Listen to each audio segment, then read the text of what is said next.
Yo, good morning. What's going on? It is Wednesday. It's around 11 o'clock Eastern. That means it's Coffee with Creators time. It is. I got Gary Hughes with me today. We're going to clue you in on who this guy is, but behind us, 42 West 18th Street. This is the Adorama store. This is not a green screen, I can confirm. And you want me to run back and so people I can actually run into? Then I got to pull focus again. Oh, God. Nah, but you guys are always welcome to come through. You know that. Before we get going, I just want to say thanks to Flashpoint for sponsoring this episode. You guys know Flashpoint, the in-house brand, massive catalog of lighting gear. I know you use a lot of it. I have spent many a hard-earned dollar on Flashpoint gear. That's true. But it is a pretty value for dollar system, I'll say. No question. So if you are looking to get a more expansive system, update your system, get into lighting, check out the link down below for all the Flashpoint stuff. I mean, there is something for every type of photographer in there. It's massive, the amount of stuff they have under the Flashpoint brand name. And I want to thank Gotham for hooking us up with coffee today. Cheers, mate. Thank you, Gotham. What'd you get? I got an Americano with an extra shot of espresso and a splash of oat milk. It's my go-to. I used to drink lattes. Found out there's like 400 calories in a latte. And so Americano's got like 8. So we're good to go. I like Americanos, but I feel like in the summer I got to do cold brew. But It's also Gotham, if I'm correct, I think is owned by a photographer. Fernando, if you're in the chat, correct me on that if I'm wrong. But they're right 1 block north of Adorama on 19th. Say what's up. Tell them Adorama sent you. And thank you, Gotham. Now, boom, this guy. This. I tried so hard to get him in here. He kept saying, like, Seth, I'm busy. I just don't know. I got to move things around. First, I want to say hi to his kids. This shirt is from the Gary Hughes Kids Club. I appreciate it. Yeah, we bought that for you at Universal Studios. And I appreciate it. Yeah. I like the drawing, too, that she sent me. It got ripped by the post guy, so it's on my fridge and multiple magnets. But thank you so much. But Gary Hughes, if you don't know Gary Hughes, first of all, this might be the guy who cracked me into being a little more social at trade shows. And that wasn't an easy thing to do. Well, we'll get into that. We'll get into my mentality there. And I still stand by a lot of things I stood by back then. But this guy has been really communal. I mean, unbelievable person in the industry to just be there when you have a question. You want to know something, he's open to it. He will learn your name, remember your name, and then look for you the next time there's an event. That's the kind of guy this guy is. High volume headshots, event photography. Did a live stream in here. The first time I met him, he did a live stream right here in the Adorama event space. I think many of us remember that. This actually, I'll pull it up. This was infamous. What happened here, if we can just like preface this. That we'll never not talk about this. No, we have to, because it still gets comments to this day. And this is a good lesson because he thinks this was a horrible live stream because of technical difficulties. Gary was trying to teach headshots. He was teaching headshots. The tether was not working. Went through 3 cameras, multiple cables. It's the first time I met him, right? Never gave up. Kept going. And that's the comments we get on this video. Let me go over to this video because, I mean...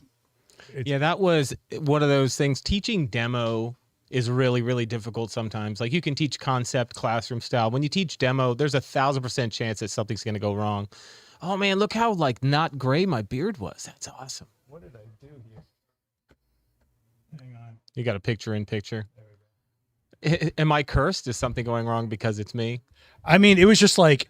Yeah. First of all, you're wearing a really heavy shirt. I could tell you were sweating pretty hard. It was July or something. Yeah, it was really hot, and that is a very thick cloth. This is the old event space. This is Gary sweating that his tether's not working. I mean, this is original Adorama events right here. I mean, wow, man, look at you. What happened? What's going on? I had kids, and then I don't get to eat anymore. Like, that's it. They just they eat everything in the house. They're like beautiful little locusts, my children. Oh my gosh. This was very telling of someone's character. I'll tell you, when Gary came in, I didn't know him too well. Junie is her name, the model. That was like 8 years ago. I just want you to know, you said I remember names. I'm not kidding. It's crazy. Yeah. And I'm going to get into that as well because there's something to that as well. But I didn't know him. At the end of this demo, I had a lot of respect for Gary Hughes. I've seen a lot of demos go very wrong and people crumble up if all the formula they've been rehearsing doesn't work. That's a pro. That's a real photographer. That's a real, if that guy was on set, was performing for client. By performing, I mean like delivering. I was just gonna, like, you know, piggyback on that. It's like if you work in high volume, high stress situations, you have to be able to improvise, right? Like, so yeah. It was just like another day. And that was the lesson. You thought you were teaching headshots. You thought you were teaching a lighting scheme. You're teaching perseverance. You know, and because there's endless stuff that's cookie cutter, that's edited nice and polished. But when you have live, This is why I always say, like, if you want to learn from someone in this industry, make sure they do live shoots. And that's when you really see what's coming out, you know? That is something that I think people are searching for, is this in between. Because they're like, I understand, you know, 3-point lighting. I understand this. Where's my block? Where's the missing thing? What happens if I set this up the way I was taught and it doesn't go down right? How do I get through this? And I think when you were showing, one, your demeanor, right? Because I always tell people nothing gets solved freaking out. Nothing, there's no solution on earth that freaking out is involved in. That's the saying in our household: if you panic, you drown. If you panic, you drown. Well, it's when I took over the old event space. I'm not kidding you. They looked at me, and the guy that was running, who put me up for it, goes, "I heard you don't freak out or melt down." That's literally what they said to me, and that was like a thing. And I was like, yeah, I mean, why do you figure out a logic to an endpoint? And you were like going through cameras. A rep was here getting you gear. We eventually figured it out, and you got through the demo. But it's really interesting. If you go back and read those comments today from years ago, you'll really see how many people appreciate it. I watch all my videos every day.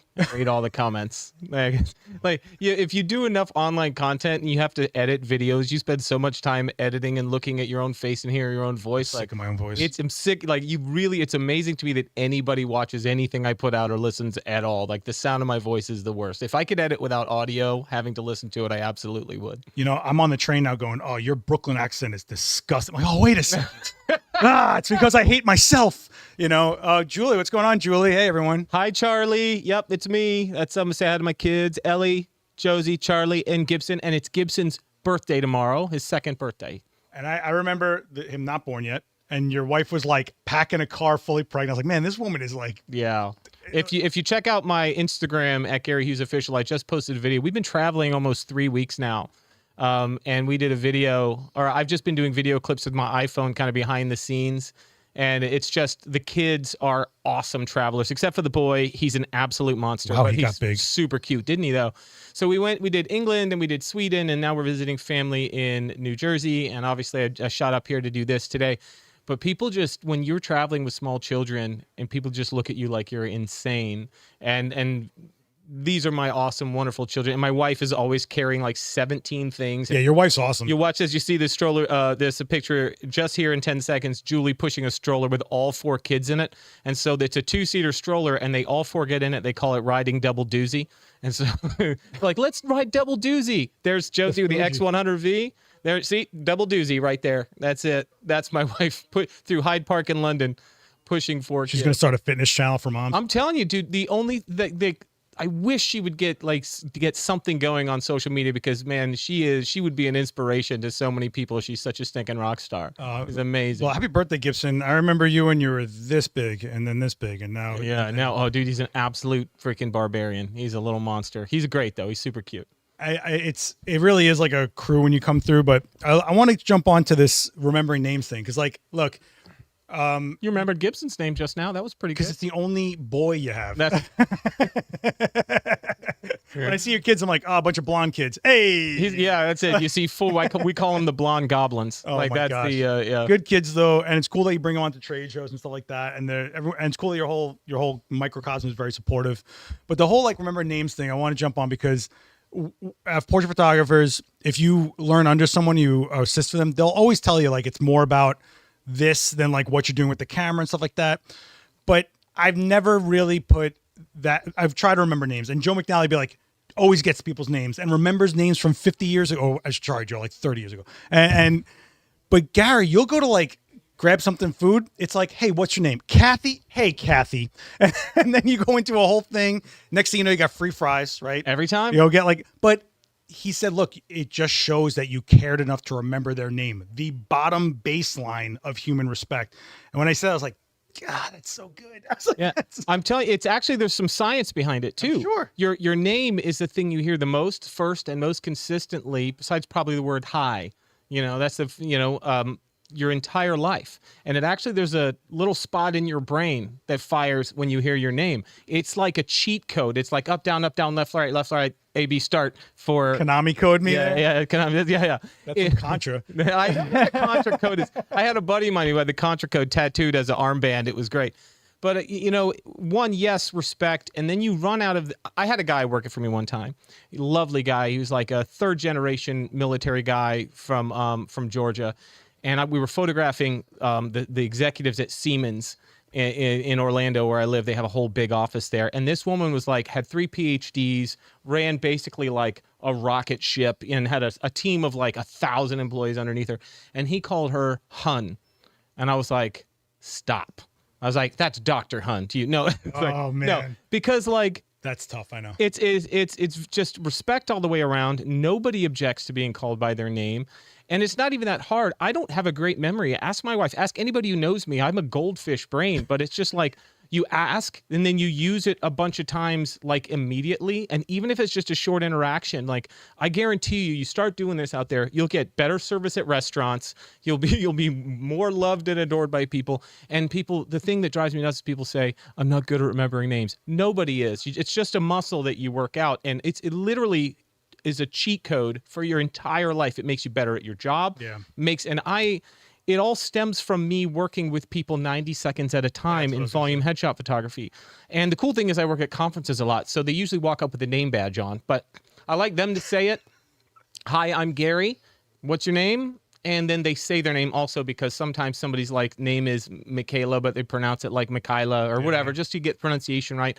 And I think that it's because of that I started doing it, and I realized and I noticed the more that I use people's names, it just sort of made those short interactions, it's a cheat code for those interactions to be really, really positive.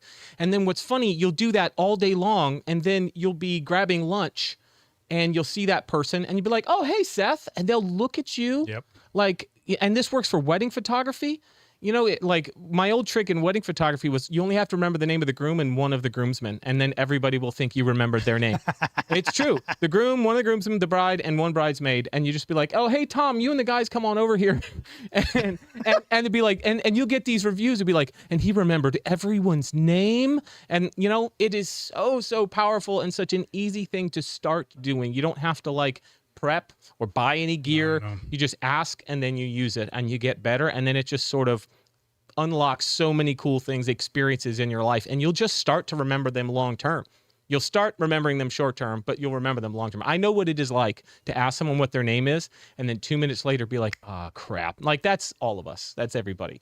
But there used to be a guy who would go on Johnny Carson years ago. And that's pre your time, pre my time, but you can look him up on YouTube. He was the memory guy. He would stand outside the studio as all the studio audience members would walk in, and he would ask everyone their name, and then later on in the show, when he's sitting on the couch next to Johnny Carson, they'd point at an audience member, he'd be like, that's Seth. And like he could just do, because he just had trained his brain to do that. So it makes people think you care. It makes you better your life, and you get free French fries. So it's all good stuff. It goes further than that, though. That's how you get referrals. That's how people go like, well, I need a new headshot for this next job I'm doing. Mm-hmm. What was the guy that got me at that last job I was at, or something stupid like that? Because we both done high volume. I've done high volume events at parties doing headshots. I had to get printed and stuff like that. But I also did high volume makeup shots for massive trade shows. And I don't know what those people look like most of the time because they have prosthetics on their face. So I never had to really learn their name, but I had to. I just imagine seeing somebody in public who's in like full alien makeup, and they're like, "Seth, it's so good. You don't remember me?" It's like, no, you were a Klingon last time I saw you. I had a girl come up to me once, started talking to me mid, like we were in the middle of a conversation we were already having, and I was like, "I'm like, do you think I'm somebody else?" And she's like, "You photographed me," and she didn't dawn on her because she was so comfortable that she wasn't herself at that moment. She was a beautiful 5'3" girl. When I photographed her, she was an old man. That's awesome. So yes, I knew it was a female model and stuff like that, but I had no idea who she was. I didn't know what she looked like beforehand. And even if I did, when you're doing FX, hair's back, no makeup on. Like they don't look like themselves. Right, usually. yeah. Well, so I'm just kind of like, oh. You touched on an interesting word that you said, a really important word there is comfort.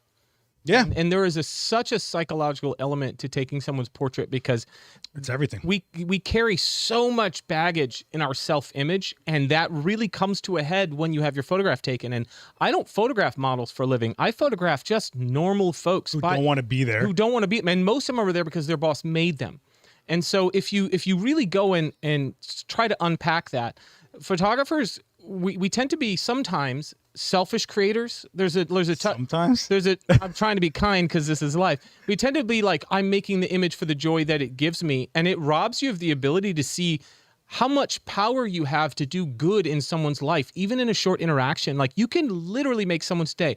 I've photographed so many people that they leave with a bounce in their step, and they came in just miserable. And I could tell you story after story after story of the power that we have to be able to do that. And if you start to look at your creation of the work, instead of from the point of view of what can you get out of it, what can you create, it's like, what can I collaborate with this person for, and how much better is the whole experience going to be if we're working at it together?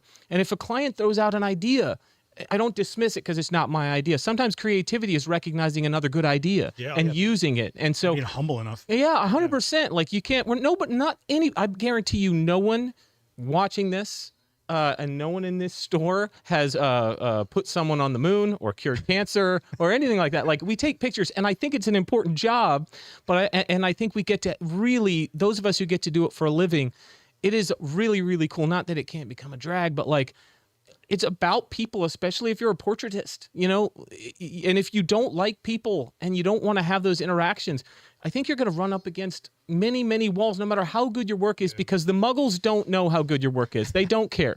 Like, they really can't tell the difference between good and great, and great and exceptional, or pretty good and not great. Like, they're looking at that double chin a little bit closer than you are. They're looking at themselves. Yeah. You know, you ever go to a wedding and then you get all the guests get like the email with a link to the gallery of wedding photos, and you're going through them because you were a guest at the wedding? Who are you looking for? You're looking for yourself. You're not looking for, you know, you're not appreciating the fine art that went into. You immediately are going to the table shots and the DPDs, the drunk people dancing photos, and you're looking for yourself and your friends and your family. And so that's the people that come into your studio. It's about them. And you know. Well, a long time ago, I did a corporate headshot job, which was actually for the building, not for a business. So they wanted a directory to match. Right. And so I thought that was crazy because all these businesses were so different. You're looking at these, like, you know, game developer kids with like whacked out hair, and then like these like accountants. And I had an assistant with me, and I tried telling them, like, you don't understand, the majority of these people, we look at these shots like we'll never use them. They might use them forever because they never get photographed. Yeah. They never book a session. They never look to get headshots. But this might be the thing that they put on all their social to be like, well, that's who I am, and they never get another photo. So you have to treat it like this is, and I hate to put it this way because it's not like that, but it's almost like a 15 minutes of fame for them.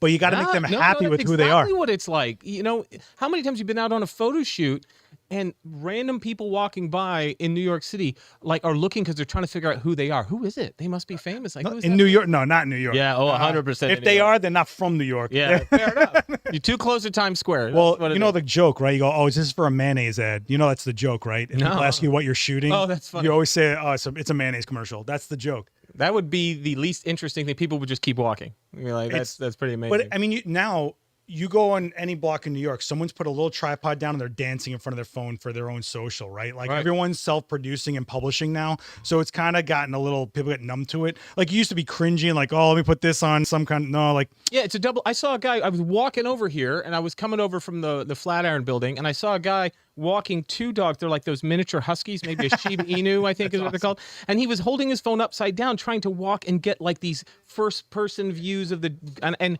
he literally, people were getting out of his way. And for the first time since the social media started, it didn't irritate me. Like, I just stepped out of his way and I was like, he's trying to make something cool. Like, why not? Like, that's the world we live in now. And it's great. Like, yeah, but also people understand how hard it is to create content now. Yes. So before COVID, I was like, man, I hope he got the shot. Yeah, yeah. Before COVID, everybody thought what we do is just like, oh, throw a camera up, just go, whatever. And Snap then a couple snaps. But then they all started trying to do their own channels, especially fitness people. I found started trying to do their own channels, and they couldn't get audio right or whatever. All of a sudden, a lot of demeanor changed when you were trying to do something in public. People left you alone, or like weren't looking at you sideways. They were kind of like, oh man, that looks pretty hard to, like, they understand it because they tried to do it. Or what I really get psyched on, because I hate TikTok, but I like seeing young kids filming with an idea in their head to get to a final edit. Love that. My kids are the same thing. My oldest daughter was talking about starting a YouTube channel, and she hasn't yet.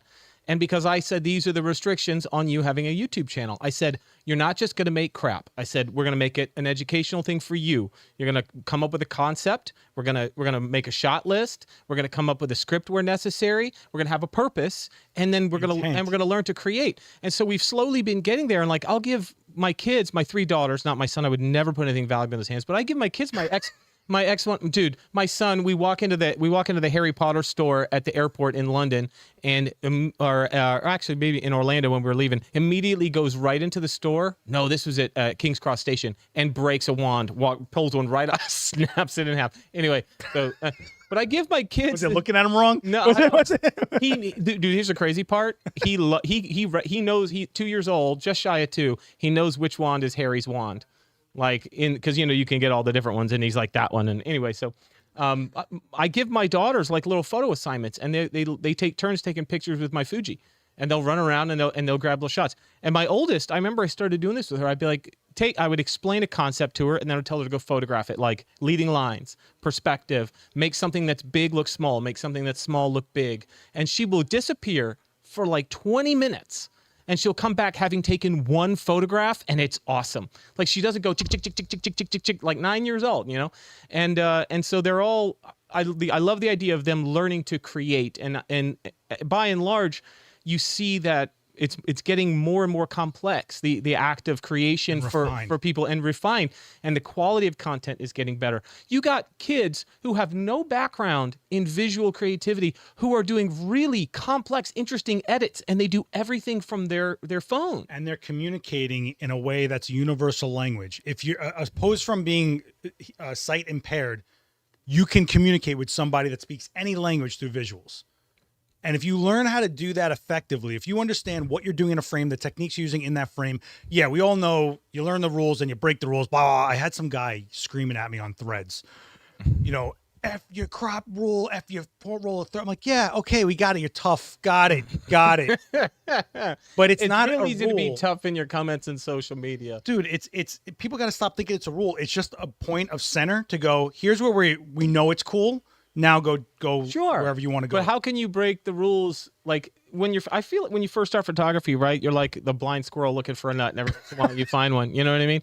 Like you really luck out. And then look at the shutter drag I've somehow got. Then I think there's a dip in your image creation, because once you learn the rules, it's like putting on handcuffs, and then you learn to create despite those rules. The rules are just to clean you up. That's it. Right? It's just you came out of the woods. All right, we washed all the mud off you. Now get some style. Right. Well, I think that there is a little bit of gatekeeping in that way, though, because, as my mama used to say when I was a kid, she goes, you don't get cleaned up to go to church. You go to church to get cleaned up. And I was like, sort of like, basically, you don't have to be good to be part of this community. Right. And there's a lot of that gatekeeping that goes on, especially on social media, where people are like, well, you don't do this, and or you should be doing this. And people speak in these blanket absolutes that are just completely destructive of someone who's just trying to make something. And I would challenge you to find anybody who is good at it on their first roll of film, or on their on their first camera. Like maybe you could see things, but you couldn't create with that kind of detail. Oh, I just want to address this chat because this is one of my favorite. Jerry is saying this discussion has nothing to do with portrait photography. It has everything to do with portrait photography. 100%. Are you out of your listen, first of all, just so if you're new to the show, a lot of this is to give you guys more of like a fly on the wall ish kind of BTS of the stuff you don't really get to hear creatives talk about. Get the idea of the mindset, workflow, insight. This is 100% what we'd be talking about if we were at WPPI hanging out. This is the kind of conversations we have all the time. If you don't think being personable to a human being that you're going to go photograph and how to do so and get it done within like 3 minutes isn't about portrait photography, you don't understand what portrait photography is. Yeah. It's crazy how, would you want to, so I usually use the butterfly lighting. Is that right? Oh, no. Actually, in my day, we called it Paramount lighting. Oh, okay. Yes. Oh, well, see, the short or the broad, I mean, I've shot a few broads, but the short. Dude, I know that guy. Yeah. I know that guy. And it's definitely a guy, because I know that. I'm not trying to make fun of you. I'm just trying to give you an idea that there's a lot of that discussion. There's endless videos, endless classes, endless people that'll jump on YouTube and give you like 45 degree here, fill here, hair light. There's stuff that's not being addressed or connecting for people, and a lot of it is the stuff that has nothing to do. Like me and Gary both say in our classes, the last thing we do is touch our camera. The last thing. You should not even have it in your hand. Like the image should eventually start here. What's the first thing you learn? The buttons on your camera, what they do, you know? Well, now they do anything because you can program to whatever. Like basically the technical of operating your camera. And then maybe you'll like learn how to see and use available lighting, you know? And then you sort of get to a point where you're like, well, what if I could control all that lighting? And then you learn modifiers and you learn flashes. And then you might, you know, move on to posing and directing. And those things are like advanced skills.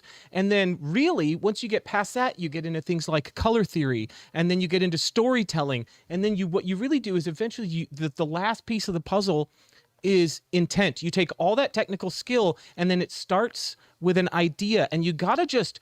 What's the saying? It's like practice until you can get it right and then keep practicing until you can't get it wrong. You have to be flying through the technical stuff because the technical stuff isn't the end. It's a means to an end. The technical stuff gives you the ability to create interesting images or to work in incredibly difficult situations. If you say this is how you solve this problem, this is going to date me. Your photography skills are a Rolodex. And basically, that's what we always say, yeah. Right? You pull it out when you need it. But you should have under, you know, H for harsh sunlight. You should have 8 cards in there. You know what I mean? And which ones you pull out the most, that's your style. Well, but you should know how to do those things. For me, all the technical is the vocabulary. You build your vocabulary. And then we start making the sentence by putting it all together to get to the style of how you're saying it. That's what style is. It's how you're saying it. The vocabulary is the technical. That's really how we do this. I think there's probably so many of you in this chat right now that are like, why does my shots just look like everybody else's? Yes, they're clean. Oh, look, bokeh. Ooh. Is it bokeh? Apparently it's bokeh. I think there's no emphasis on either syllable. I think it's supposed to be bokeh. From all the Canadian guys that yell at me in my comments, I'm guessing it's bokeh.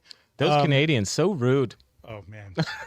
Come on, look at this bokeh right here. You know? It's a bokeh. We're at 1.8 right now, baby. Oh, yeah. Right. Wide open is the only way to shoot, right? I just wanted to make sure there was a separation point from everything that's going on. Like, you know, there's an environment, but it's not distracting you. That was my goal on this whole setup.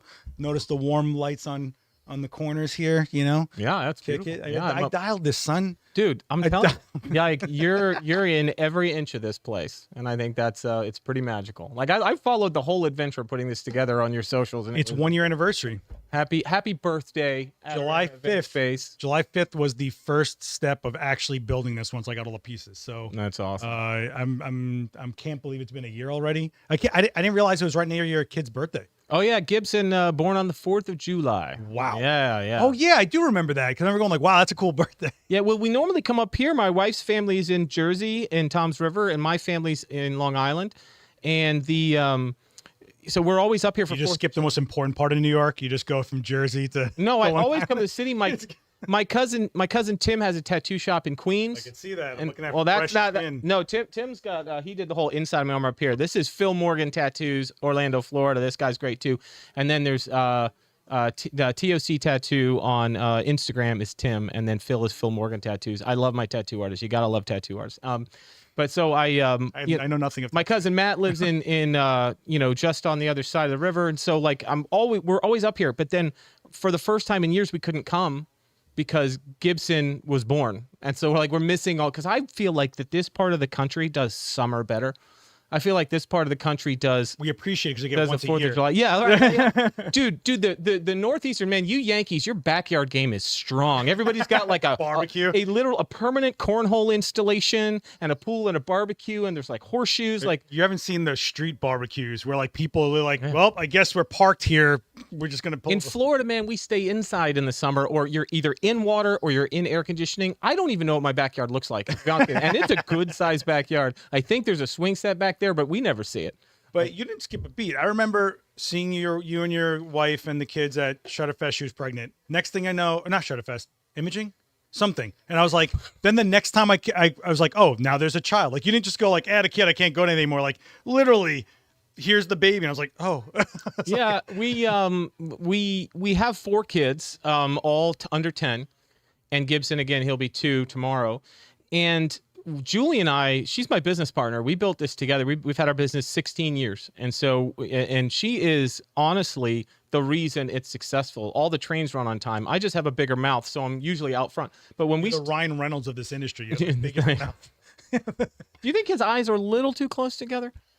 I don't know. Still good looking guy. I wouldn't take that from him. you have the same delivery, the same snark face when you say something that you're waiting for someone to laugh at. I'm like, I mean, if I had the abs, I could do it, but well, you know. I remember we were at, first of all, I correlate you to trade shows. That's usually when I see you at trade shows.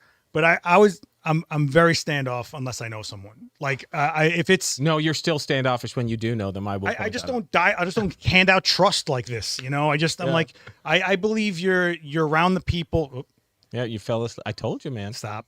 I just, you know, you want to be around people you respect. You want to front for people you respect. I just don't be like, hey, we're in the same industry. We should network and do things. That is not my thing. It's like, No, that's we've not you had at all, to have is it? had, but you know, when you broke it down for me, it's like, well, you compartmentalize it a little bit more. But then he was on stage one time and he's like, you see this thing I'm wearing? That means you can just come up to me and ask me anything you want and I have to answer it. And I was like, the hell is this? And then you broke that whole How about thing your down for me. PPA medals? Yeah, yeah. You guys and your medals, first of all, like, it's like some dudes are like Mr. T, Yeah. like Oh, rocking yeah. it. Oh, yeah. And I'm just like, I don't know how to get One in. of my early photo mentors, and we're talking about the PPA degree program, master photographer, etc.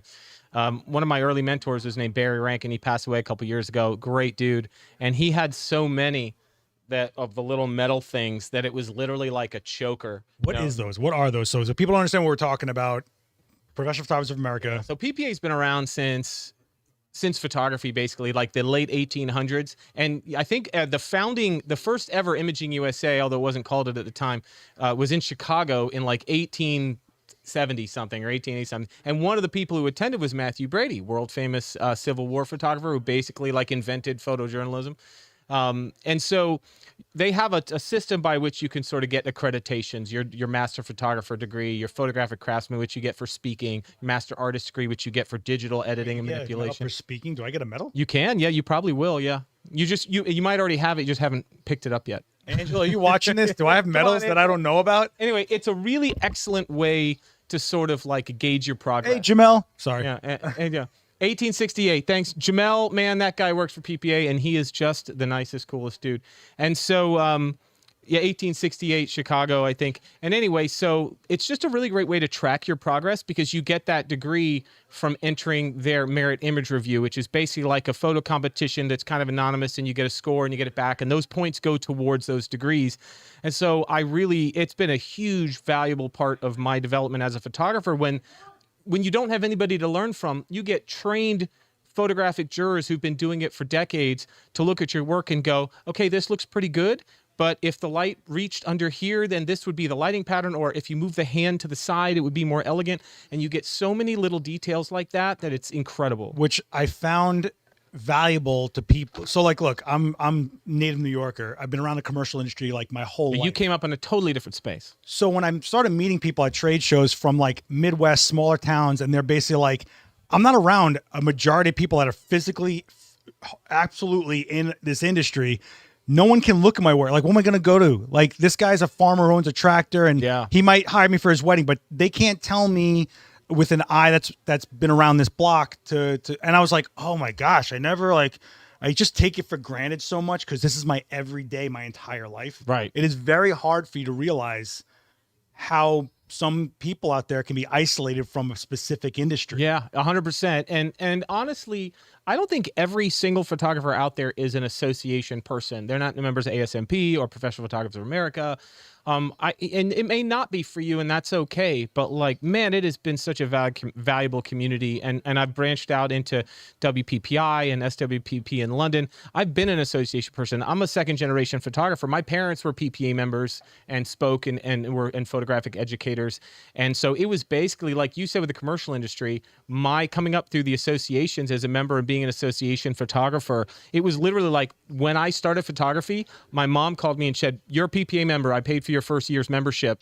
And you know what I mean? Like it was just what you did the way that I grew up. And it's been like a game-changing like family to me. And now I can go anywhere in the country and I know, and this was, bear in mind, my career started before social media. Yeah. And so this was how you connected. And I could go anywhere in the country and I'd have a photographer I could go out to dinner with or crash on their couch. Right. And it becomes that most of us are solo operators, like solo entrepreneurs. We have, or we don't have coworkers, so to speak, in most cases. And what a way to like condense those water cooler conversations and those moments and that knowledge that's traded back and forth and to gain mentorship, then by joining an association, you're saying, I want to be a part of something where I have something in common with all these people. And just like anything else, you get out of it what you put into it. If you just pay your membership fee and don't get involved, you're going to stop paying your membership fee after a couple of years. And I think every association has the numbers to prove that the attrition rate is really high. But if you get involved and be a part of something, you can get quite a lot out of it. And it has just been invaluable. I would encourage anybody who is looking for a community to connect within photography to do some in-person stuff and to look for mentors. PPA.com. The PPA has just been a game-changing part of my life. And now, again, like I said, WPPI and other organizations too, but that's where I started. Yeah, and I'm saying this as a guy that was basically going into it thinking, I do not belong here and I don't think I should be going to these things. And then I actually got selected to speak. Yes, and I went and I was like... And you killed it. Thank you. First of all, I got a platform my first time, and I didn't realize how big of a thing that was. Yeah, it's one of those things where when you go speak at PPA and you've been to other expos where or other conventions where it's expo forward, and where it's all about the trade show and the classes are small and secondary. PPA is ImagingUSA, the PPA convention is a education forward with an expo. Yeah. The expo is closed during the actual classes. They'll put 1,500 people in a room, and you go on having no idea that you're about to talk to 900 people. And that was my first imaging. That was my first imaging. I was like, okay, cool. I got a class. Cool. I'm going to go do this now.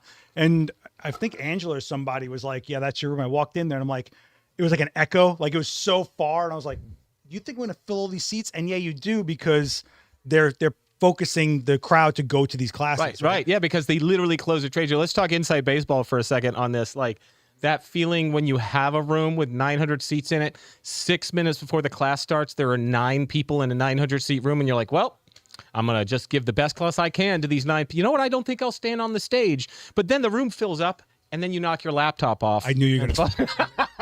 I was waiting for it. I was like, I was going to pull it out. Look, and I'm very proud of that moment. So my laptop fell off the tether table, which some volunteers set up, and it was very loose and whatever. I was on the stage when it happened, and I can honestly say I had nothing to do with the laptop falling, when normally that would be me that kicked it off. But I had 700 people staring at me, and I looked at it as, this is where you prove you don't freak out. Right. So in my head, I'm going to pick up this laptop. If it's dead, I'm going to take that HDMI. I'm going to plug it right into my camera, which thankfully has a full-size HDMI port. You're shooting with a Z9 at that point? I don't remember what I had back. Yeah, I think you had the Z9. It's probably a Z9 back.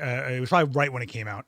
And I was like, that's all. I'll deal with the laptop later. It's not going to do anything. These people are here. Let's go. Luckily, it was alive.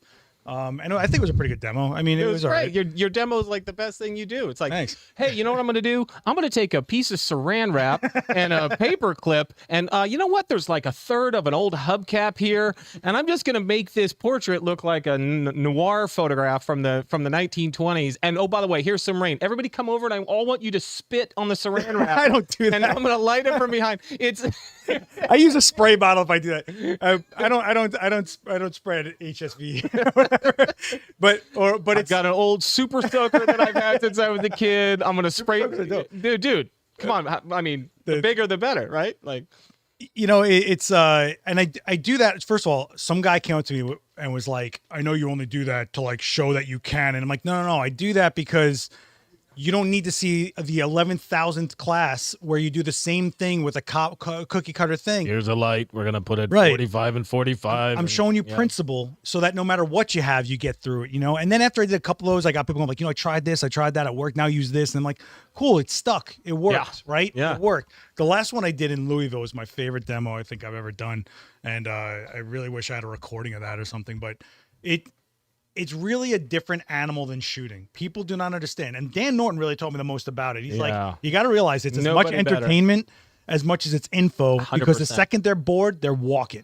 And then when you started going to other people's demos and you're watching people like bored, notebooks are empty, they're walking out and you're wondering why, it's like, because they're not clicked in. And I get 37% of my style comes from pro wrestling. I just yell at the audience. Are you ready?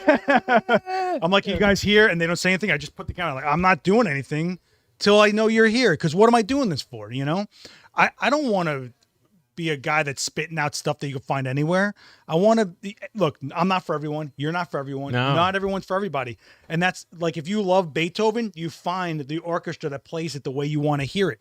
You want to learn about, I don't know, whatever, Rembrandt lighting, whatever. I just hate Rembrandt, man. Did you just throw up in your mouth? I hate Rembrandt, dude. I'm sorry. I hate the fact that people want to go, it's my favorite lighting. Like, no, you're not even thinking about the shot. You're thinking about just some random preset, basically. So, yeah, the lighting serves. I've seen very ugly lighting serve an image beautifully because that's what what it calls for, you know. Yeah, or what you're trying to do. Right. You know? And it's the rules over the intent. And I think that the more you do this, the more you Randy Savage. You think I'm Randy Savage? Like, oh, the cream always rises this to the is top. Shawn Michaels. I'm not Shawn Michaels. There's no way I'm Shawn Michaels. You're like the Shawn Michaels. No way. I'm not dancing and I stuff. can see you like totally just chest waxed, doing high kicks. Shawn Michaels never had no chest. He had. I totally did. Yeah, but he manicured it. That was a number 4 set of clippers. There's we're no both question. watching Dark Side of the Ring, No, so it's like we're all watch Dark Side of the Ring immediately if you're not. Have you watched Who Killed WCW? Yeah, WCW. No, it's a 4-part series. Yeah. It's the best WCW introspective I've ever seen. Yeah, I watched the Randy Savage Miss Elizabeth episode, the Bret Hart conspiracy was like mind blowing. Like Kick the Snake one. I'm watching the one where the guy got murdered in Puerto Rico. So what's his name? Yeah. Bruiser Brody. Yeah. Bruiser Brody got Bruiser stabbed Brody. backstage. Yeah, that was what a crazy. Did you see Dino Bravo's? No. Dude got shot like 1,000,000 times sitting in his armchair. No, I can't. What happened? I have 4 kids. You know how much time I get to watch TV? I just want to do a quick shout out to my buddy James Musselwhite. If you go to on YouTube, Portrait of a Wrestler. Musselwhite? Musselwhite. MUSSELWHITE. And he's in the UK and he works for All Elite Wrestling and does a lot of stuff. His work is incredible. Like he is a full-time basically wrestling photographer and he's a really great I want to do that. creator. Can you retire and give me a job? Yeah. Totally. And his work's incredible. So if you're into wrestling and photography, Portrait of a Wrestler on YouTube. Sick. Yeah, it's good. So, am I rather mankind? Am I talking like this? No. I don't know what.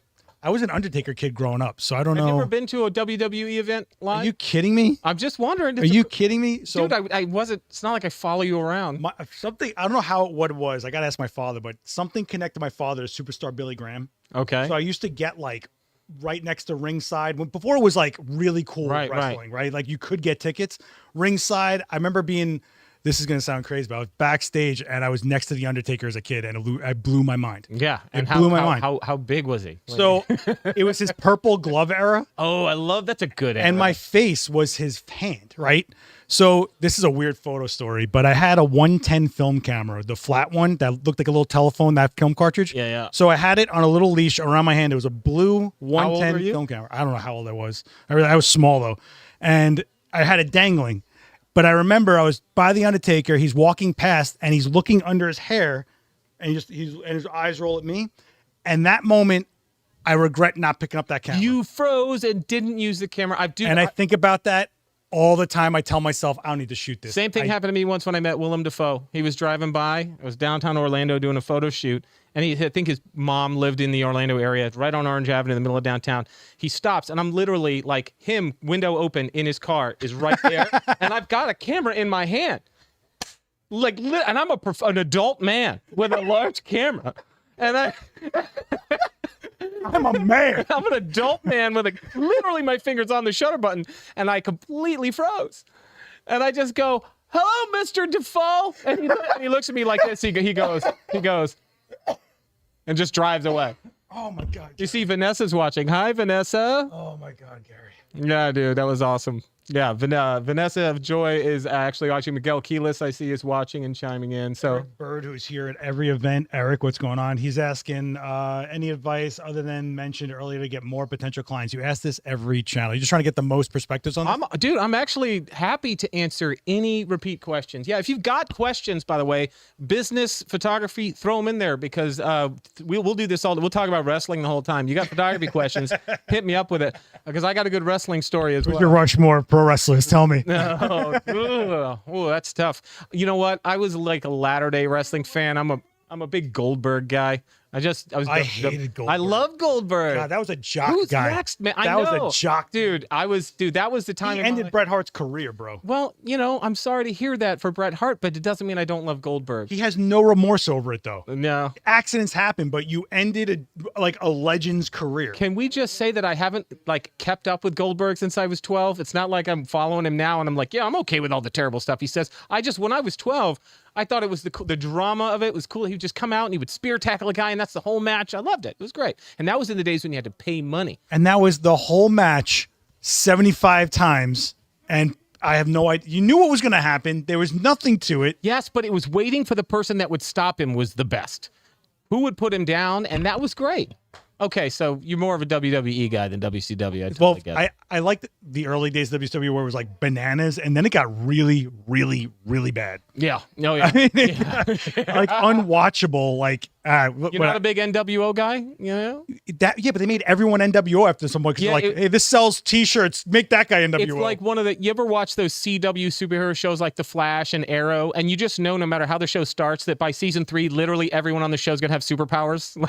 You know what's crazy is The Flash on WB. If you take away the popcorny kiddie stuff, it's amazing. Solid, yeah. It's amazing. Great. Gunnarson's a great Flash dude. We're gonna get a superhero. Well, they did the time crisis thing, right? They did the whole time crisis scenario and stuff. Like he's basically like, do I save my mom? Like that whole thing. When I was a kid reading that, it doesn't rest on you. No, as an adult, a lot of the storylines hit harder as an adult. So that's what I'm living through right now. Is all like the film and TV adaptations of stuff I read when I was a kid. I'm like, oh my god, whoa! It's like it's hitting me like a freight train. Oh yeah, it's like when you're a kid, it's like Batman's got dead parents, and as an adult, you're like, oh my god, Batman had dead parents. Like that's awful. It's like. And depending on which origin, he saw it. Yeah, and like when I was 9, they all have dead parents. I think I have the first issue. I have Venom #1 with like the foil cover. I got that one. It was you want it? I have a wait, Venom like his he's like this. His solo book, the first issue of his Lethal Protector or whatever it is. Yeah, I have a huge poster. Yeah, that wasn't a great era of Venom. I like it better when he kills people indiscriminately. But let's move on from that. But the Velleman's a very complex character. Of course he is. I'm not going to get into this, but like when you would read a comic book, you'd be like, Venom just ate a guy, and I was 10. I was like, yeah, he ate a guy. He needed the chemical compound in the brain to survive. It's not his fault. I get it. I get it. He's basically a vampire with better muscles. Like that's. He was way more like Ridley Scott alien to me than he was. 100%. Yeah. Oh, and we might have some questions coming in if anybody's got anything photography related. Oh yeah, we're in a camera store. Mount Rushmore would be Mike Awesome, Hakushi, Scott Steiner, and Super Crazy. First of all, Mike Awesome, rest in peace. Wow, what a story! What a story! I saw him live twice and it was nuts. Oh wait, Vanessa's got something. How about? Oh wait. X-Men 97, is that what you want us to talk about? Because I will jump on that right now. X-Men 97, first of all, they did it right by getting the original writers back. Yeah. They didn't just go, we got to put out a cartoon. They were like, this is going to be really important. It's basically like all the heart that the original had with like a Disney animation budget. There were scenes, I watched something on it, and I think it was on Screen Crush that you sent Vanessa, and Vanessa sent me the link. And it was basically like the Mr. Sinister, like they never showed him from the back because he was too hard to animate. Yeah, but now they flipped it. Yeah. Like it's good to see something, and they know who it's for. It's for me, 42-year-old me, who loved that show when I was like 12. Well, what's crazy is they actually do animation steps too. Like they'll do 2-step animations opposed to like longer animations to like change the way you used to see it. Yeah. And it's like the fact that they're paying attention to this, it's just yes, it makes you feel like that kid watching it on Saturday mornings, but as an adult, you're like, this is some crazy heavy topics. And it was always heavy and it was always good. But like an X-Men was pretty heavy for me because my family is Holocaust survivors, right? Right. So there's a lot that touches on that. Yeah. On that. So when they started bringing Magneto's like full thoughts out in this and then showing how he's changing. Oh, this is your laptop all over again. Yeah, maybe it's you. Maybe I just dropped. Dude, my clumsiness is contagious. Yeah. Is this my job now? Anyway, let's first of all, any recommendations on techniques to help younger subjects relax and be genuine to avoid smile from mommy cheesiness? 100%. Yeah. Roger, that's a great question. I photograph a lot of kids that are actors or aspiring actors. Oh, that's awesome. Yeah. And so they'll come into the studio. The parents almost always there. And what's funny is the parents sometimes sabotage the session. And so I think that there's a couple of things. One, you actually have to like kids if you want to photograph them, because kids have an innate sense of like when you suck. I'm not nervous, Vanessa. I'm going to... kids know when you suck. They're like dogs. They just know, they know when you're a bad person and when your energy's wrong or when you're not into it. And so a couple of things on working with kids, when I talk to them, I don't talk to them when I'm standing if they're little. I sit down or I'm on their level. I don't talk to them like a kid. I talk to them like a person. And I address them instead of their parent talking about them. So like one of the things that irritates me, and it even goes as far as teenagers when I'm photographing models and actors who are teenagers, they'll come in with their parents, and I'll ask the person a question. I'll ask the kid, and I'll say, "So what do you want to do with all this?" And then mom will answer, and then you have to kind of gently direct it to draw them out. Sometimes that takes a while because a lot of times kids are very used to their parents doing everything for them, snowplow parents, helicopter parents. And so it's patient. Wait, snowplow parents, helicopter parents. Yeah, snowplow parents, you remove all obstacles from your kid and you make their life really easy. Helicopter parents, you're always on top of them. You never leave them alone. What book did you get this one? Actually, Jen Stitt, my friend Jen, if you're watching, Jen, love you, taught me the term snowplow parents recently. The thing is, talk to them like they're a person instead of like like a baby. Don't stand over them when you talk to them. Right, yeah. Use their name. Don't call them Champ Ace Sport Buddy. Hey, it's Champ. So cringy. Yeah, it is. It is. Like they're a little human, and kids are so much smarter, more intuitive than you think they are. And also, talk to the parent ahead of time and tell them what your game plan is. And have snacks. Kids love Smarties. Smarties are a go-to snack that almost no one is allergic to, and they're really easy, and it's almost impossible to choke on them. I just give them all peanuts and hope they yeah, peanuts. Just lots of peanuts. I shove nuts all over. I just put a Snickers bar in a slingshot, just right into their mouth. So have some non-allergen snacks ready to joke. Don't.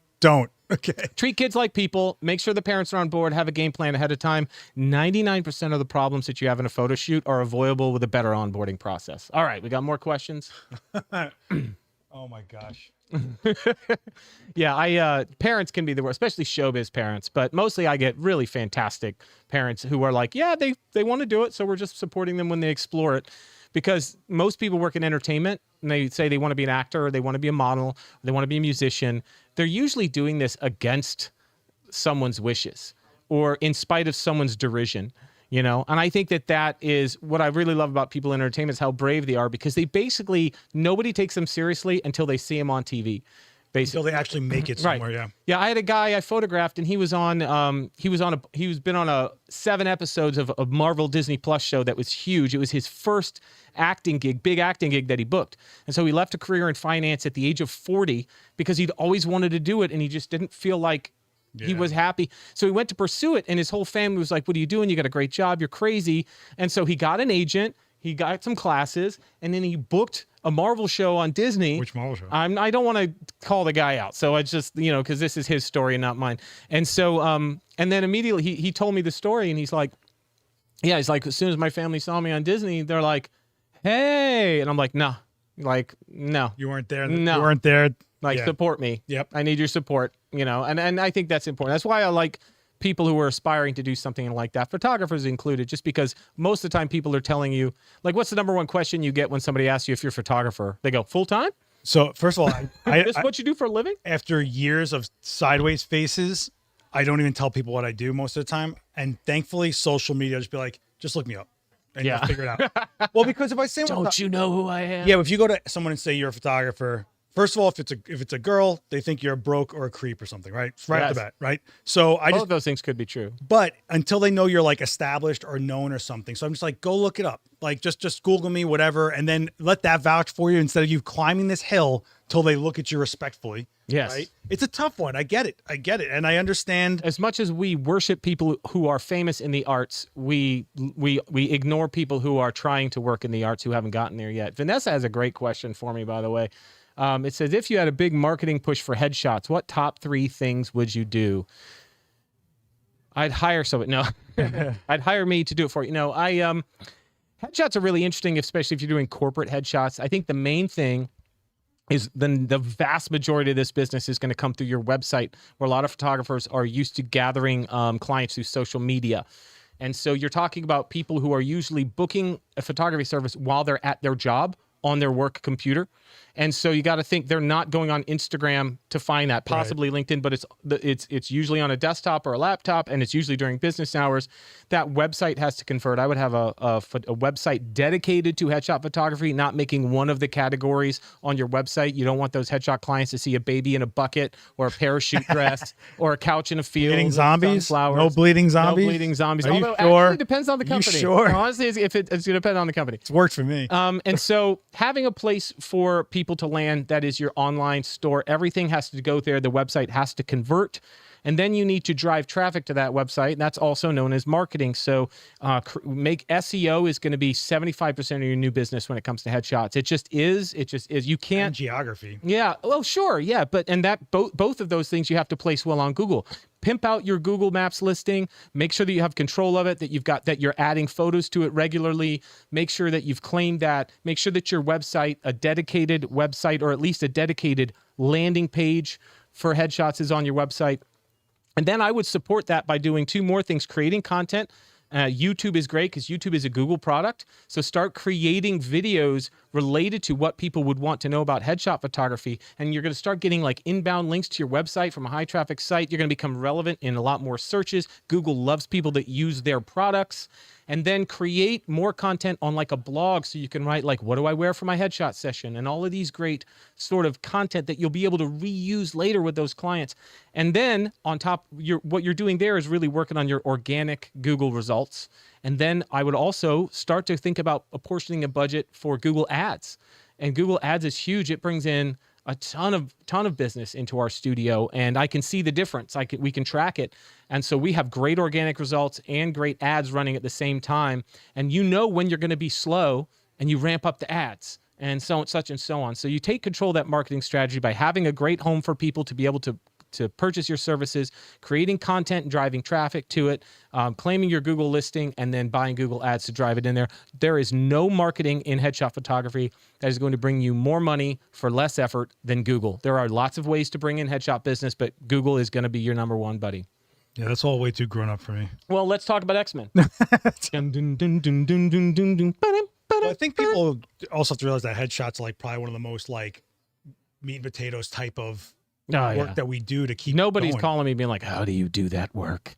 How do you shoot like that? No, people will book based on style though. Headshot? Are you kidding me? Absolutely. Individuals, yes. Companies, no. No, but actors definitely. Oh, sure. Actors, Yeah. Oh, yeah. doubt. You need to have a strong style when it comes to entertainment headshots. If you're in a market that serves entertainment, Atlanta, LA, even like North Carolina, parts of North Carolina, New York, Chicago, anywhere there's a lot of entertainment business, you need to have a style that stands out because it really gets homogenized. And there are so many photographers that are like actor headshot photographers. Yeah. The cream really does rise to the top, and those people get really busy. So creating a unique style, They get really cinematic busy lighting. and they price out a massive amount of their clientele over time. And then you end up getting those people as your clients. You can 100% be the most expensive headshot photographer if your style is distinct enough. Like people will come in if you can make someone money off their headshot, they will pay the extra money for that again, headshot. it's a commodity though. It's not about the person in the photo even. It's about the casting director looking at the photo. You know what I mean? Yeah. And so I tell people when they come into the studio, one of the things I say to the actors that come in, I'm like, I don't care if you like it, if it gets you work. In a perfect world, in this Venn diagram of you liking it and you booking stuff with it, we really want that to be in the middle if we can. But if I had to choose, I'd rather it get you work than you even like it. This picture isn't for you. It's for casting. Right, it's for your yep, agent. yes. And so getting people's head around that, because they come in and they're like, they pick headshots that they like of themselves because they have all this baggage. I'm like, nobody's looking at this with the baggage that you have. Let your agent pick your headshots and don't worry about it. Like, don't pick the one that you think you look the prettiest in. Pick the one that is going to book you. And you can tell like a seasoned, experienced talent by that, because there's how many times you get someone showing you something like that will not look like you. This doesn't look like you. And you're going to walk into that audition and they're just going to like write it off before you even get started. A lot of the veteran actors I work with are so dispassionate about the shots. They're very clinical. They come in and they'll see the images and be like, okay, so yeah. Whereas you get somebody new, they're often like, oh, my face looks fat in that, or oh, my earlobes look weird, or oh, that's the wrong side of my face. But like seasoned actors come in and they go, yep, that'll do the trick. I'll send these to my agent. They'll pick them and I'll never look at them again. And they'll also need to update it in like 6 months anyway, right? At least like, once a year. It's yeah. crazy. Like we have a girl that we shoot with a lot. She's changing her hair so much that it's constantly, she does the demos just to get new shots. I bet constantly. that's got to rankle an agent too when that happens. They're like, come on, like, why'd you cut all your hair off? We just got headshots. You know? And the strike just ended. Before we get, I do want to bring this up. So you yourself did a big pivot out of nowhere. You birthed headshot tools. Oh yeah, no, well, So- it's not out of nowhere, but Well, yeah. yeah. Well, I mean, I didn't see you coming up with like a like a software or something like that. So I'm gonna pop on this screen. What is Headshot Tools? Where did it come from? What is going on here? So Headshot Tools is now apparently now I'm a software founder, which is really exciting. It's an effort between myself and I have two business partners, the good and great Justin Oltz, and then Dave Kalmbach, my brother from a Canadian mother. Actually, I think she's not Canadian, but anyway, let's go. So essentially, what happens is there are all these solutions out there for volume photography, right? Tons of them, and for school and sports mainly. But with headshots are just different, and we shoot a lot of volume, teams of 10 to 1,000 people sometimes at like an event. And so there is really no way to do volume and just give people the files because it's prepaid. And so I was using 5 different pieces of software to do the job. Whereas, I was using like Google Sheets and all these other things to basically rename the files and to organize them into galleries and to get them to the individual people. And so I wanted to make a solution for that because nobody cares about headshot photographers and nothing has ever really been made specifically for headshot photographers. So, in mind. And so that's kind of where I went to Justin, who's married to my best buddy, Carol. And he's a software engineer. And I was like, this is what I want to do. How much would it cost me if I went and hired developers? And so he's like, we talked for a few hours. He gave me his what he thinks I would have to pay. And then I go to my buddy, John, who actually does this for a living. He hires software developers to build things that he thinks of, and then he sells them. Like, that's his whole gig. So I was like, I'll ask John what developer I should hire. John's over my house for dinner. I'm about to give him the spiel, and Justin texted me a video, and he built the front end of a working version of it just to show me that he could.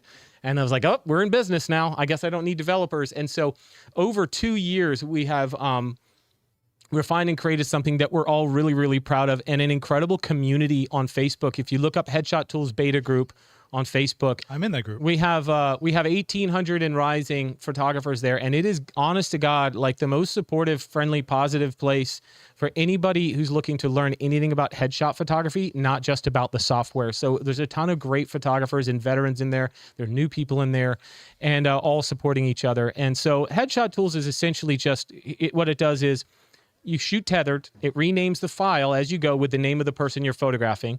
Then it will automatically create an individual gallery for that person and instantly deliver it and give them the ability to select a preset number of images for retouching.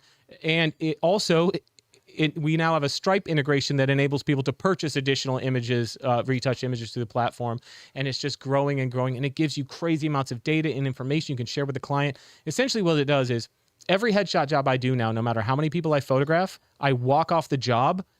Before I'm off the property, the job is done. There's nothing left to do, no matter how many people I photograph. Where it would take me in the past days and days, and sometimes even a couple of weeks to organize a large job and deliver it to the client. Every person gets their shots individually. My company contact gets a link with all of everything. It's all done, and it takes all of the admin work away from my client and from me. And I am the happiest user of the software because they just hand you a contact file, right? Yeah. They say, and it just automatically gets all the info. You can have people sign up on site, or you can preload a CSV with all the people coming, and it'll pre-populate. So it's got tons and tons of options. Yeah, it's not a sales pitch for Headshot Tools, but I'm so glad it exists. I didn't write a single line of code. That was all Justin. But Dave and I and Justin have been working on making it as good as we could possibly be. It's been live for just over a year now in beta, and we've been road testing it, and it is a really, I got to give it to Justin, it is a really beautifully simply put together piece of software. Every time something gets added to it, we try to make it the simplest, cleanest version of how we can do that without making the software convoluted. And it's just a breeze, man. And my clients love it. And now we use those features to market and get new jobs. when we bid on a job, we get an inquiry. It's like, here's what we're going to give you. We're going to give you, all the files will be named for the person in the file, so you can find anybody's photo instantly. Everybody will get an individual gallery. You'll get a CSV after the fact, giving you all the data and contact information from everybody who photographed. And by the way, when the job is over, you'll have nothing to do. Right. And it's not just headshots, events, like anything you need where a mass volume of to client. It certainly works in other genres, but I do warn you that everything in the system says headshots on it. I'm sure. Because the stuff for all the other areas of photography already exists. Yeah. And this is built to serve my redheaded stepchild community of headshot photographers. Why is it always a redhead? What is it? It's just an idiom, man. That's would you call me? Nothing. No. Not well. This isn't an ad for it, but I also wanted you guys to get an idea. Like, you can pivot, you can add to this industry, you can do things that aren't just I need to shoot, find client, get paid. Like, no, if you find something in this industry that's missing, you think you can bring it to the table, go do it. Yeah. You know what I mean? Like, I mean, from a lighting modifier that you think you developed, whatever. I just urge you to don't think, well, why would I? Yeah, it was never my intent to make a piece of software that was going to be available to anyone but me. All I wanted it for was me. And it just turned into a thing where it's like, this has to get out there in the world. Brad, we were talking about actors. Brad wants to know, how'd you go about finding these casting agents to find out the style shots they want to see? That's a great question, Brad. Photographers, just in my experience, don't talk to casting. Like, casting it's even regional. Like, a casting director for a movie in New York could be out of Chicago or Georgia or anywhere. Like, finding casting agents who happen to be in your area would be fairly fruitless. What I would probably do is I would spend some time on IMDb, looking at successful actors. I would do a little research on Pinterest. Is great for finding really good successful actor headshots. And also, then they're agents themselves. So like the agents that handle a roster of talent, yes, they'll send that roster. Yeah, of the hierarchy is important. Casting gets hired to find the people who are in a movie or a TV show. And so casting gets a certain number of spots to fill. They divide those spots up for auditions between different talent agencies who then go down to their talent and who fit the bill, and they say, put in a tape. I'm going to send your headshot and an audition tape. And so, and then they send that back up, and then casting makes the decisions from there. So it's casting, agencies, talent, like that. So you're basically, and photographer down here. And so underneath down, because you're providing the media that they're going to, it's basically a thumbnail on a casting website. Casting is mostly done online now, at least the initial phase of it. Actors Access, 1-800-CASTING, stuff like that.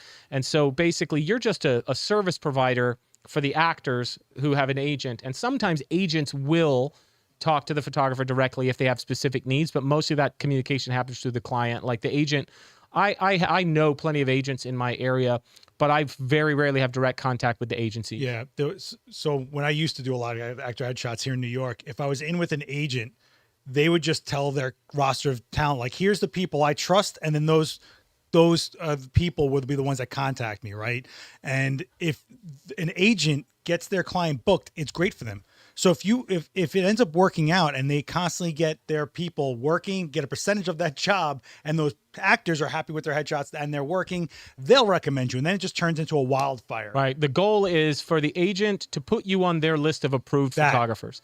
Like no good agent is going to have a dedicated photographer. That's usually associated, at least in my experience, with an agent who is disreputable. If an agent says this is the photographer you have to use, that's usually a bad thing. A good agent will have a list of 4, 5, 6 photographers that they really like, and when they sign up with somebody, they'll be like, here are the photographers I know will knock it out of the park. Pick the one you like best. Right. And your goal is to be on that list for as many agencies as possible. And the way you get there is independent clients will hire you. Like, agents all day long, people approach agents and ask them for stuff. Photographers, actors, sign me up. I want to be with your agency. Ooh, recommend me as a photographer. So agents are mostly sort of immune to that crap, and it mostly aggravates them. The way you get with agencies is experience over time. You could offer to photograph any of their talent that might need headshots, who maybe can't afford updating their headshots, as like a test run. And maybe if they like that, they'll put you on there. I've done that and seen that before. But largely speaking, someone will find me on Google or Instagram. They'll hire me to do their headshots, and then they will sign with an agent who likes the headshots, and they'll go, oh, who did these? These are great. Are they local? And that's really the organic way that happens. And you do want to have a headshot that's effective, but also a style that stands out a little bit to where they go with you. Yeah, whatever the market in your area is doing for a headshot, take a left turn on that, because if they get a bunch of people from the same area, imagine looking through 8x10s and you're like, very samey, and all of a sudden yours is like kablam. Like you need it to be different enough, still good, but different enough from the style that's selling the most. And you'll start to create your own reputation, draw your own people, have your own following. And it takes a while to build that business, but it's important that that style is different from what everyone else in your area is doing. And when you get there, be prepared. People will start copying you. It happens. I've seen the headshots in my area go from garage lighting for everything. Yep. And that's pretty standard. And I'm like, if I have to do this, Still here too. yeah.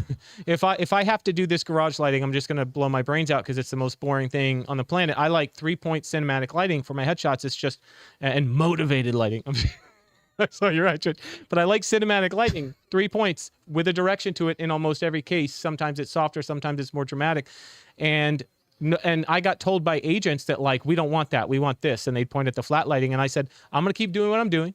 And then the people that want it, and if nobody wants it, I'll just stop serving this particular clientele, and I'll open up another area of practice. But over time, I found the marriage of what works for entertainment with what makes me happy to shoot, and that kind of became the style. And now people come in and they go, I followed you on Instagram for a couple of years, been saving up to get pictures with you, and I'm so excited to be here. And that happens when you first start out as a photographer. I feel like people come to you and they'll bring you like a Pinterest board, and they'll be like, copy all these images for me, and you'll do it because that's when you're new, you have to do that. Yeah. But once you develop your own style and you build a sustainable business over time, eventually when you start making these right moves, people will come to you and go, do what you do, just do it for me. Right, exactly. And I think that's where you want to get to. It's impossible to start there for most people, and it's okay if you're not there. It's 100% okay not to be there.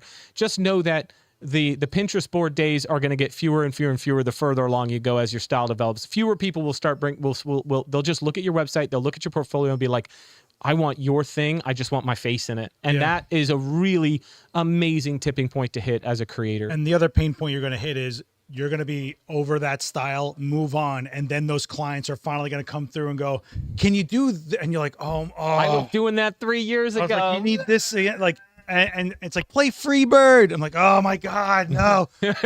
You know what? They should play Freebird because people love it. Mario has a question. Every demo I do, at the end, someone's like, do a shutter drag. I'm like, I'm done. Like, no more. Man, you're the shutter drag guy. No, do you think people are going to stop talking about the Brooklyn reflector just because you're not, Everybody can. It's a freaking pizza box. Like, go use a pizza box. What do you want to say to you? Like, you gonna die on me? We're almost out of time, so this is the last question. Which one would you pull out? Mario Martinez. If you were starting today, what gear or equipment would you invest in first to set you up beyond a camera? Oh gosh, that's asked. Mario, that's an interesting question, but it's kind of like asking how long is a piece of string. Like, if you tell me kind of what work you're doing, I think the equipment is secondary, except learning how to use it. The best piece of photography advice I ever got was from my dad, and I got my first camera. When I was getting serious about photography, my first digital camera was actually a Digital Rebel I got on sale at Circuit City on Black Friday. Circuit City. 2006, man. And yeah, right? Circuit City. Yeah. It's a far cry from the Mamiya and Bronica backs I was putting together for my parents when I was a kid. And so that was and I asked my dad, I got the Nifty 50, the 50-1.8, and I asked my dad, I said, what lens should I get next? And he said, learn how to use that one first. Right. Yep. So the guiding principle for equipment is shoot with what you've got until you're unable to create what you're thinking of with what you've got. Yep. And don't buy anything else unless it's don't spend any money on gear unless it's going to make you money, give you the ability to push beyond what you can do, and really that or save you a boatload of time, because time is money. Those are like the 3 checkpoints from buying gear. Now, if I was doing my business, I'm going to assume, Mario, then you're talking about headshot photography. I would say that starting to get into off-camera lighting and be able to control the lighting, because largely when you're starting out, I'm going to assume you don't have a studio, and I didn't when I started out either. So you're going to need the ability to shoot when the conditions are bad. And I think that's what you have to deliver, period. You have to be able to deliver, and you can't just go, it was rainy, you can't go, it was cloudy, you can't go, it was too hard, the sun was too hard, it was too windy. So you have to be able to start controlling the light situation, and more importantly, learning when to and when not to add or subtract light. Yeah. And that's really the most important thing.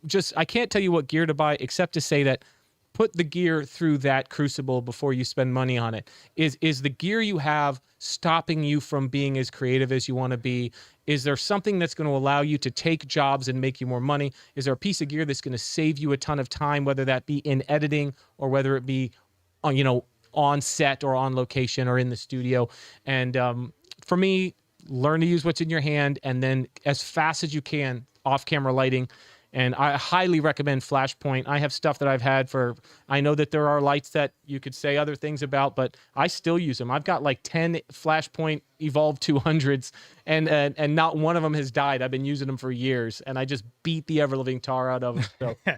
What I will say is, if you are looking for gear to go beyond camera and lens, whatever, and you're building out a studio, whatever, don't look at grip as the place to skimp.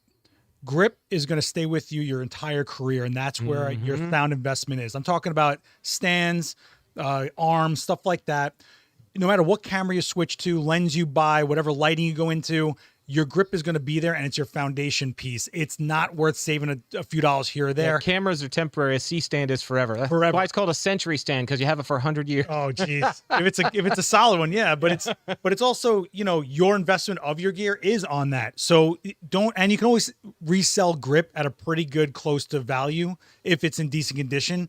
The technology doesn't change, right? It's not like, oh, this is a different sensor now. Oh, this one. No, it's where the best, in my opinion, to invest. And yeah, you won't exploit your gear to a limit of where you go, this is not doing that thing I needed to do for what I'm trying to do here, which is what me and Dan are always preaching when we're going live here.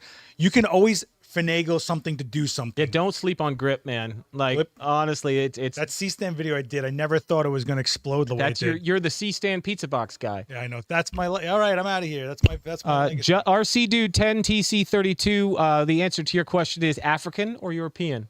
Anyway. And Jamel says gaff tape. So I would agree. You cannot have enough. Listen, man, we could go forever, and we're probably going to start a pro wrestling podcast next. Oh, I'm in. So totally. A pro wrestling / comics podcast.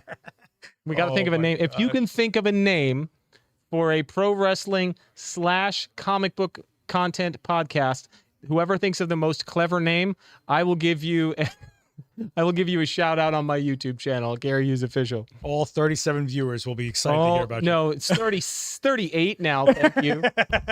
Actually, he has a great YouTube channel. It's kind of shocking to me that it's not getting as much traction. He has some really great videos, especially if you're into learning about headshots. And he did a really good video on AI headshots versus actual headshots that I think everybody should watch. You should definitely check out. Yeah, that's my least watched video I think I've ever put out. And I think it's really great. Like, sometimes, if I do a video criticizing the iPhone, 1 million people watch it. I know. If I make a video that's going to make you $100,000 in the next 5 years, it's like, crickets. But that's YouTube. That is definitely that is definitely YouTube. But you should go check out Gary Hughes' channel. Check out his Instagram to stay up on all his stuff. Join his mailing list. I'm sure a lot of you in the chat are probably from his email list because, man, you got that dialed. Yeah. But I just want to say, first of all, this is all his stuff right here. Oh, my God. Oh, wait, I got to say, hey, thanks to Flashpoint. He gave you a nice shout out. So, yeah, Flashpoint house brand, link down below. Did I do good, catalog. Dad? Yeah. All right, guys, we're going to see you on the next one. And if you are into this, there's like 29 other episodes of this. If you're just catching this for the first time, Joe McNally, a lot of great people have been on this podcast so far. So go check out the rest of the playlist. We're almost at the 1-year anniversary of this event space. I can't thank you guys enough for checking out the Adorama Events channel, which is the other channel where all the demos there, myself and everybody else, except for Dan. Dan gets varsity. He gets here. I get JV over there. Well, he's Dan, isn't he? He's Daniel. And you're going to be seeing more of him. I'll fill you in on that later. Guys, be good to each other out there. Don't stop shooting. And I'll see you down in those comments. Later, guys. Thanks for watching.